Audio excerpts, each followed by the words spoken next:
Hello students, today I am going to explain you your revision assignment 8. This is exercise 9.3. Example is complete the bill. Students, इस bill में आपको कुछ blanks दे रखे हैं. आपको ये ब्लैंक्स को फिल करना है. बी रिमेंबर स्टूडेंट्स, अगर क्वांटिटी में ब्लैंक है तो आपको प्राइस और अमाउंट को डिवाइड करना है. अगर प्राइस में ब्लैंक है तब भी आपको अमाउंट को क्वांटिटी से डिवाइड करना है. और अगर अमाउंट में ब्लैंक है तब आपको मल्टीप्लाई करना है. क्वांटिटी में ब्लैंक है डिवाइड करना है, प्राइस में ब्लैंक है डिवाइड करना है, अमाउंट में ब्लैंक है तो मल्टीप्लाई करना है. ठीक है. अब यहाँ पे क्वांटिटी है बेटा 500 ग्राम. 500 ग्राम मीन्स जो प्राइस है वो आपको केजी में दे रखा है. तो 500 ग्राम का क्या मतलब है? 1/2 kg.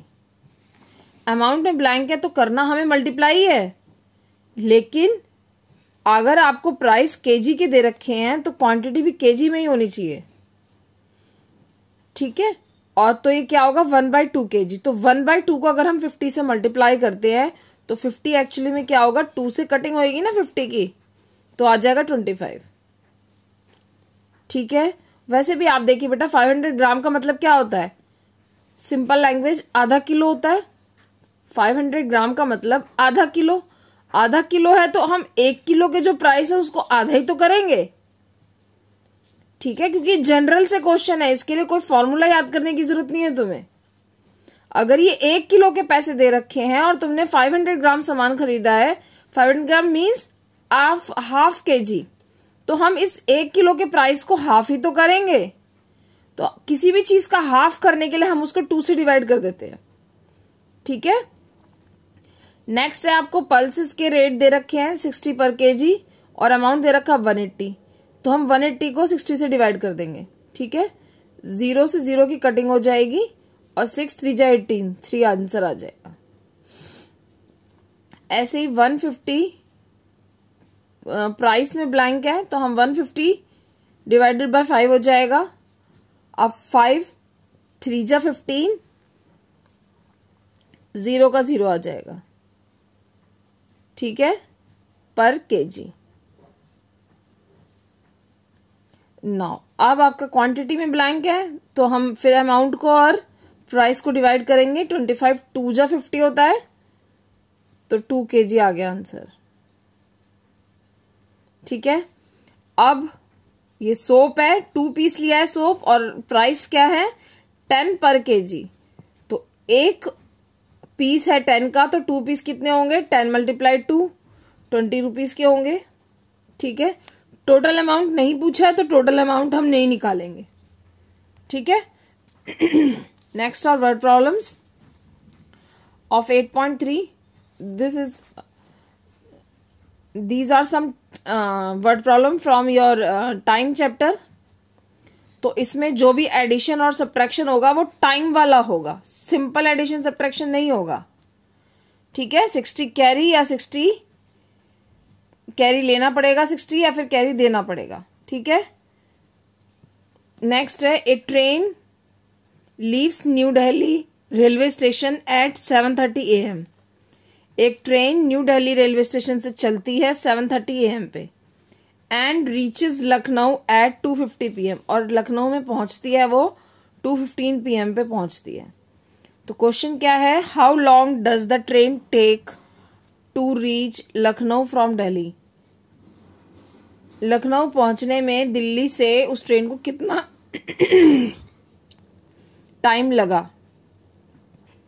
तो ड्यूरेशन निकालनी है, टाइम निकालना है, टाइम पीरियड निकालना है हमें इसमें. तो टाइम पीरियड निकालने के लिए स्टूडेंट्स हमें माइनस करना है. ठीक है. इस टेबल के हिसाब से बेटा हम समझते हैं कि ड्यूरेशन निकालने के लिए हमें माइनस करना है, स्टार्टिंग टाइम निकालने के लिए भी माइनस करना है, सिर्फ फिनिशिंग टाइम निकालने के लिए हमें प्लस करना होता है. कोई भी काम कब शुरू हुआ अगर ये हमें निकालना है तो हम माइनस करेंगे, फिनिशिंग टाइम और ड्यूरेशन को माइनस करेंगे. और कोई भी काम अगर कितनी देर चला, जो कि अभी हमें इस वर्ड प्रॉब्लम में निकालना है, तो उसके लिए भी माइनस करते हैं. लेकिन अगर कोई काम खत्म कब हुआ है ये निकालना है तो हमें प्लस करना होगा.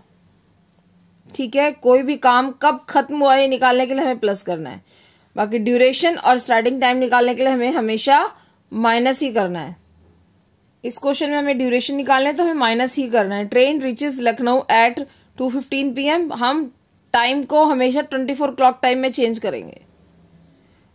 कुछ क्वेश्चंस में निकल जाता है, लेकिन आप ये चीज ही फॉलो करिए कि आपको टाइम को 24 क्लॉक टाइम में चेंज करना ही है। ठीक है। It leaves New Delhi at, और वो न्यू दिल्ली से चली है 7:30 AM पे। मैंने अलग से प्लस माइनस नहीं करा, स्टेटमेंट के सामने ही कर दिया है, थोड़ा इजी रहेगा आपके लिए। 7:30 और 15 को हम माइनस करेंगे तो 15 में से हम 30 माइनस नहीं कर सकते, तो ये 15 इससे कैरी लेगा, तो 15 में 60 प्लस हो जाएगा, क्योंकि टाइम का है ये कैलकुलेशन, ओवर है ये टाइम की कैलकुलेशन है, तो हमें 60 कैरी लेना होगा। तो 15 में हमने 60 प्लस किया, 75 हो गया। अब 75 में से 30 माइनस करेंगे, 45 आ गया। ठीक है, और 14 ने इसको कैरी दिया था, तो 14 आपका 13 हो गया है। ठीक है, 13 में से 7 गए 6। और ड्यूरेशन हम कभी भी इस तरीके से नहीं लिखते, इस तरीके से हम टाइम लिखते हैं, ये टाइम है, टाइम लिखते हैं, लेकिन ड्यूरेशन हम इस तरीके से नहीं लिखते, हम इसको आवर और मिनट में लिखते हैं।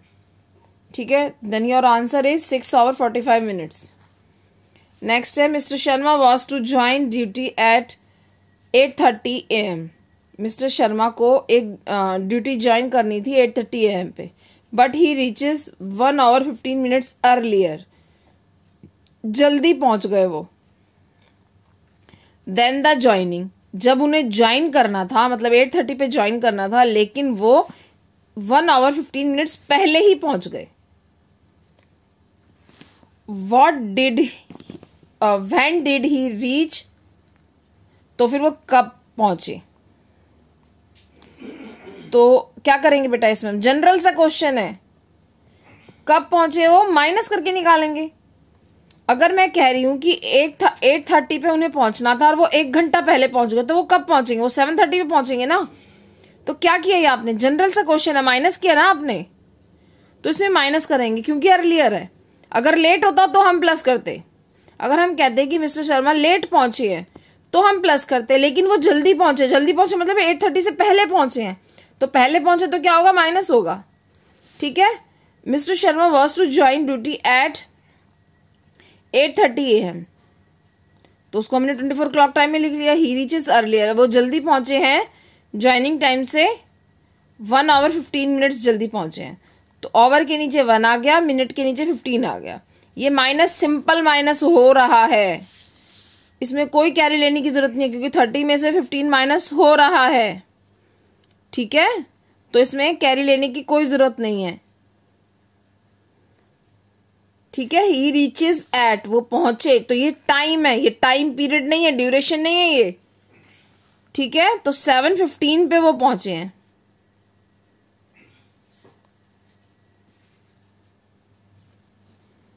ये 7:15 ओवर आया है।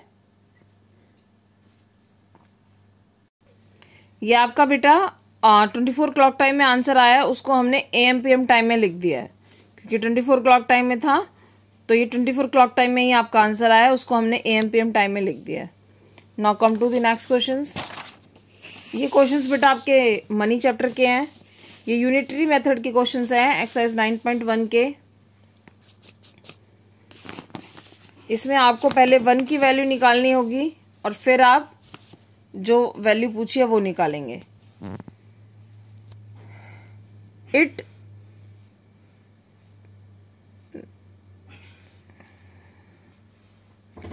इफ है बेटा ये, इफ अगर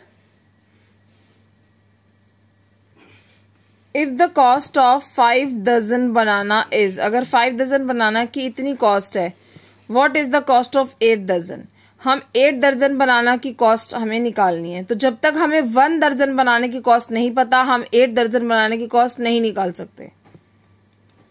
ठीक है, अगर जब तक हमें 1 दर्जन बनाना की कॉस्ट नहीं पता, तब तक हम 8 दर्जन बनाने की कॉस्ट नहीं निकाल सकते। तो पहले हम 5 दर्जन बनाने की कॉस्ट से 1 दर्जन बनाने की कॉस्ट निकालेंगे। ठीक है, 5th क्लास में बेटा आप आ गए हैं तो ये बात आपको पता होनी ही चाहिए कि हम 8 दर्जन बनाने की कॉस्ट बिना 1 दर्जन बनाना की कॉस्ट निकाले नहीं कर सकते। कॉस्ट ऑफ 5 दर्जन बनाना 177.50 रुपीज।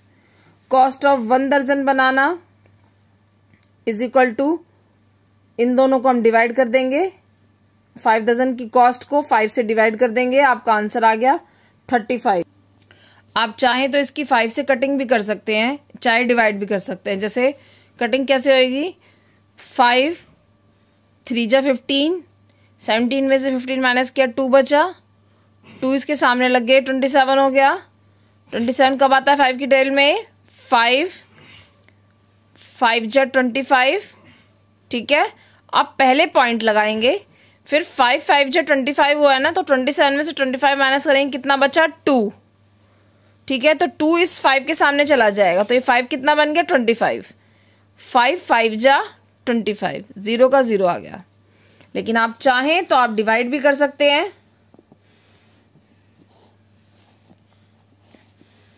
डिवाइड भी इजी ही है। 5 3 जा 15, 17 में से 15 गए 2 बचा, 7 हो गया। अब 5 जा 25, फिर 2 बचा। अब ये पहले पॉइंट कॉपी करेंगे हम इधर, फिर हम ये 5 उतारेंगे। अब 5 जा 25, ये 0 बचा, ये 0 आगे लगा देंगे, ठीक है। 35.50 रुपीज आपका आ गया, ठीक है। नेक्स्ट है 8 दर्जन की कॉस्ट निकालनी है, तो हम इसको मल्टीप्लाई कर देंगे, 35 मल्टीप्लाई बाय 8 हो जाएगा, ठीक है। मल्टीप्लाई तो आप सामने सामने ही कर सकते हैं। नेक्स्ट है रश्मि रन्स अ बुटीक। रश्मि एक बुटीक चलाती है। She earns 60,050 rupees in 5 months. वो 5 मंथ्स में इतने पैसे अर्न करती है, कमाती है। How much does she earns, कितने वो कमाएगी 7 मंथ में। 7 मंथ में कितने कमाएगी, तो बेटा 7 मंथ में वो कितने कमाएगी, इसके लिए आपको 1 मंथ में वो उसकी अर्निंग आपको पता होनी चाहिए। तो सेम इसी क्वेश्चन की तरह आप पहले डिवाइड करेंगे, फिर मल्टीप्लाई करेंगे। Rashmi earns in 5 months, we know 60,050, then we calculate she earns in 1 month. 1 month में वो कितना अर्न करती है। तो इजी कटिंग है ये बहुत ज्यादा, आप कटिंग ही कर लेंगे, डिवाइड करने की जरूरत नहीं है, इसमें पॉइंट भी नहीं है, तो इजी कटिंग है। 5 1 जा 5, 6 में से 5 गए 1 बचा, 1 इसके सामने लग गया 10 हो गया। 5 2 जा 10, 0 बचा है, 0 आ गया। 5 1 जा 5, 0 का 0, इजी है, ठीक है। और अगर थोड़ी भी आपको दिक्कत है तो डिवाइड करिए आप, डिवाइड काफी लंबा हो जाएगा। आपका आंसर आ गया 12,010 रुपीज, ठीक है। नेक्स्ट हम क्या करेंगे, 1 मंथ की अर्निंग आ गई उसकी, तो हम इससे 7 को मल्टीप्लाई कर देंगे। She earns in 7 months 12,010 rupees multiply by 7, आपका आ गया 84,070 रुपीज, ठीक है। आपके एग्जाम्स में जो वर्ड प्रॉब्लम आएंगी उनकी थोड़ी बहुत वर्डिंग्स चेंज हो सकती है, ठीक है। वर्डिंग्स उनकी चेंज हो सकती है, रश्मि की जगह कुछ हो जाएगा, 5 दर्जन बनाने की जगह कुछ और हो सकता है, ठीक है। तो ध्यान से करेंगे, ऐसा नहीं है कि वो वर्ड प्रॉब्लम मैंने करवाई नहीं है, थोड़ी वर्डिंग चेंज होके आएंगी। अब वर्ड प्रॉब्लम है 9.2 से, इसमें आपको प्रॉफिट एंड लॉस या फिर सेलिंग प्राइस कॉस्ट प्राइस निकालनी होगी। द पेंटिंग कॉस्ट, पेंटिंग की कॉस्ट है 4,670, वॉज सोल्ड फॉर रुपीज 5,320। एक पेंटिंग जिसकी कॉस्ट थी 4,670, उसको बेच दिया 5,320 में। तो आपको क्या पता चल रहा है इस लाइन से, कॉस्टिंग मीन्स ये कॉस्ट प्राइस है, उसकी कॉस्ट थी इतनी तो ये कॉस्ट प्राइस होगी। सोल्ड बेच दिया तो ये सेलिंग प्राइस होगी। सेलिंग प्राइस से पहले बेटा उस सेंटेंस में सेलिंग, सोल्ड, ये वर्ड जरूर आया होगा, कंफ्यूज मत होइए कि कौन सी कॉस्ट प्राइस है कौन सी सेलिंग प्राइस है, ठीक है। तो ये आपकी सेलिंग प्राइस है और ये कॉस्ट प्राइस है। आपसे क्या पूछा है, find the amount of profit और लॉस। आपको प्रॉफिट हुआ है तो प्रॉफिट निकालना है, लॉस हुआ है तो लॉस निकालना है। तो आप देख सकते हैं बेटा सेलिंग प्राइस ज्यादा है, सेलिंग प्राइस ज्यादा है तो क्या होगा, प्रॉफिट होगा। We just write cost price of a painting, selling price of painting, ठीक है। और प्रॉफिट क्या होता है, selling price minus cost price, दोनों को माइनस कर देंगे आपका प्रॉफिट आ जाएगा। नेक्स्ट है आयुष